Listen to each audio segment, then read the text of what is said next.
I want to bring in now, as we talk about not just the President's State of the Union speech, but about everything that we're seeing overseas as it relates to Russia and Ukraine. Senator Bob Menendez, Democrat from New Jersey, and chair of the Senate Foreign Relations Committee. Chairman Menendez, thank you very much for being back on the show. Good to be with you, Hallie. So I know that you were part of a classified briefing overnight, and I know from my prior conversations with you, of course you're not going to talk about classified information, but I have a couple of questions for you. If you can give us some guides to questions that we have. First, on the Ukrainian resistance that we have been seeing, what is your realistic expectation of how long Ukraine can hold off or slow down or stall, pick your adjective, the advance of Russian troops on the capital? Well, the Ukrainian military and the Ukrainian people have been nothing less than heroic and courageous in their fight against an overwhelming force. And they're going to continue, I think, to impose real cost to the Russians for their invasion.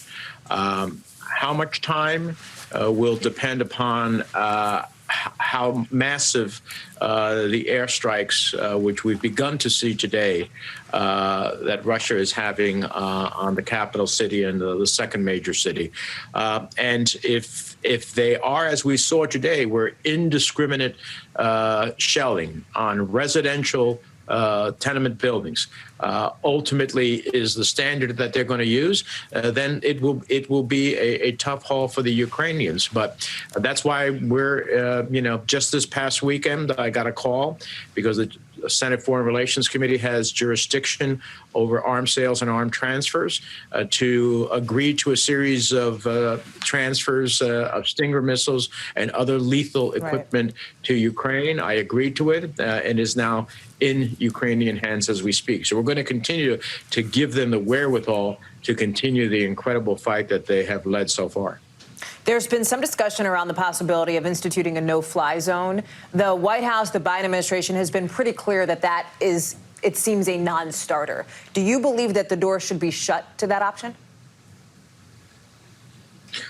Well, I don't believe in taking anything off the table. I don't believe in shutting off options at all and in any strategic way. Okay. I will say that no-fly zone really means that you're ready and willing to engage directly Russia, because when you say no-fly zone, if a Russian aircraft flies into the zone, then you have to be willing to enforce the no-fly zone, which means taking on Russian aircraft. And I don't believe that the West, NATO, and the United States is ready to do that yet.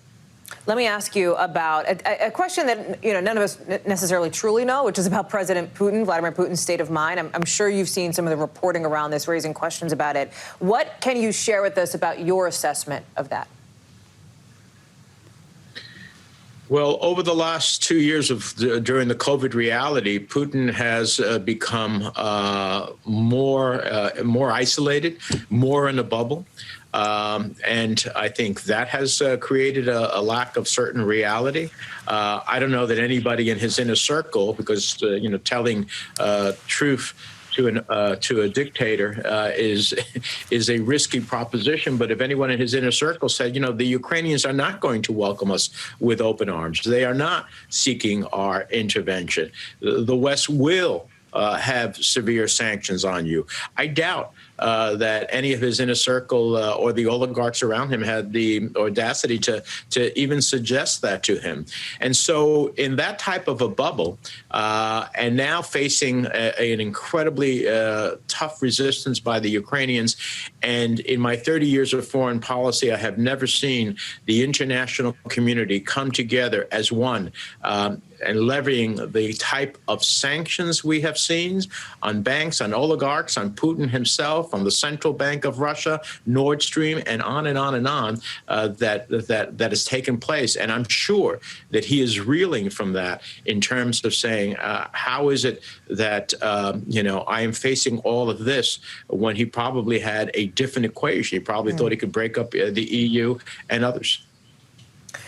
I want to ask you, and I can't imagine you were watching at the top of our show, but we had one of our colleagues who covers Capitol Hill report on things maybe not being totally smooth sailing for that $6+ billion aid package to Ukraine that's in discussions.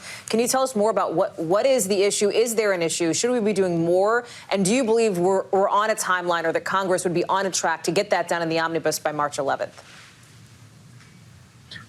I have no doubt that there's overwhelming bipartisan support for a robust package of assistance to Ukraine. The $6 billion is the present number. Dividing that into both lethal defensive equipment as well as humanitarian relief, not only for the 600,000 and growing number that have left Ukraine, but also for Ukrainians who have stayed and find it difficult to get essential goods. The figure may grow. The question is whether that needs to be done in a supplemental or in an omnibus.